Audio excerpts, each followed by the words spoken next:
चलिए हम फिर आप लोग को ऑनलाइनर क्वेश्चन लेकर आ गए हैं।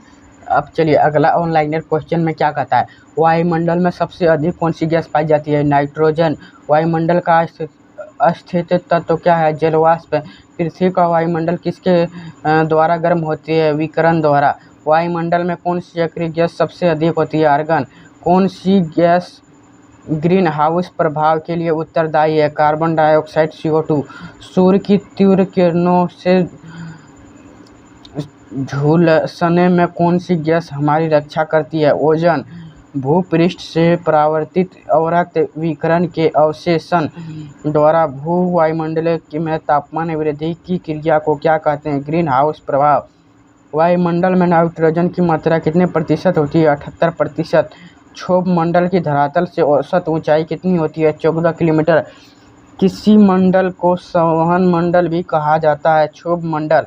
पृथ्वी के वायुमंडल का सबसे अधिक घनत्व कहाँ होता है? क्षोभ मंडल में। वायुमंडल में दैनिक मौसम परिवर्तन किसके बराबर होते हैं? क्षोभ मंडल के कारण। ओजोन परत कहाँ स्थित है? समताप मंडल में। समताप मंडल में ओजोन परत को का क्या कार्य है? भूतल पर पराबैंगनी विकिरण परत को रोकना। दीर्घ रेडियो तरंग पृथ्वी के किस भाग से परावर्तित होती है? आयन मंडल से। वायुमंडल में कौन सा रसायन ओजोन स्तर के अवक्षेप का कारण होता है? क्लोरोफ्लोरोकार्बन। वायुमंडल के किस भाग को जलवाष्प की कुल मात्रा 90% भाग में विद्यमान रहता है? क्षोभ मंडल में। वायुमंडल का कौन सा भाग रसायन मंडल का एक भाग है? ओजोन मंडल। हवाई जहाज उड़ाने के लिए कौन सा मंडल उपयुक्त होता है? समताप मंडल। वायुमंडल की निचली परत को क्या कहते हैं? क्षोभ मंडल। वायुमंडल की निचली परत को क्षोभ मंडल। वायुमंडल की गैसों की बढ़ती मात्रा क्रम में ओजोन है, उसके बाद कार्बन डाइऑक्साइड, उसके बाद ऑक्सीजन, उसके बाद नाइट्रोजन। पृथ्वी के धरातल से ऊपर की ओर वायुमंडल के विभिन्न स्तरों का सही क्रम। क्षोभ मंडल के समताप मंडल, समताप मंडल के बाद मध्य मंडल, मध्य मंडल के बाद आयन मंडल। उसके बाद हम लोग 4 मंडल पढ़ते हैं: क्षोभ मंडल, समताप मंडल, मध्य मंडल, आयन मंडल। वायुमंडल में दैनिक मौसम में परिवर्तन किसके कारण होती है? क्षोभ मंडल में। मेघ गर्जन वायुमंडल किस परत में होती है? क्षोभ मंडल में। वायुमंडल को किस सतह से तापमान में बहुत अधिक उतार चढ़ाव नहीं होता है? समताप मंडल में।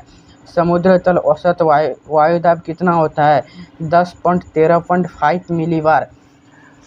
वायुदाब प्रायतः सर्वाधिक होता है जब वायु होती है ठंडी और शुष्क तथा शुष्क। वायुदाब में अचानक आने वाली कमी किसका सूचक होता है? तूफानी मौसम का। सामान्य वायुदाब पाया जाता है सागर तल पर। ग्लोब पर कांटेबिंदु की संख्या कितनी होती है? 7। विषुवत निम्न दाब पेटी का विस्तार विषुवत रेखा दोनों ओर कितने अक्षांश तक मिलता है? 5 डिग्री। डोल्ट्रम पेटी का विस्तार समान पाया जाता है 5 डिग्री उत्तर से 5 डिग्री दक्षिण। डोल्ट्रम क्षेत्र की विशेषता होती है निम्न दाब एवं शांत पवन। शांत पेटी किस रेखा के दोनों ओर पाई जाती है? भूमध्य रेखा के। ओजोन परत पृथ्वी से करीब ऊंचाई पर है 20 किलोमीटर। जेट धाराएं प्रायः कहाँ पाई जाती है? क्षोभ सीमा में। वायुमंडल कई प्रकार की गैसें के मिश्रण से बनी होती है पृथ्वी के नज़दीक। वायुमंडल में मुख्यतः पाई जाती है नाइट्रोजन और ऑक्सीजन। इसमें पाई जाती है नाइट्रोजन और ऑक्सीजन।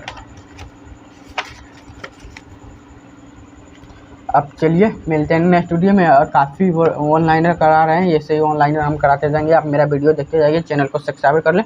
और आपको फ़ायदे के लिए अगर यदि नहीं करना है तो मत कीजिए, सब्सक्राइब कीजिए। आप ऐसे ही देखते चाहिए। ठीक है, मिलते हैं नेक्स्ट वीडियो में। जय हिंद।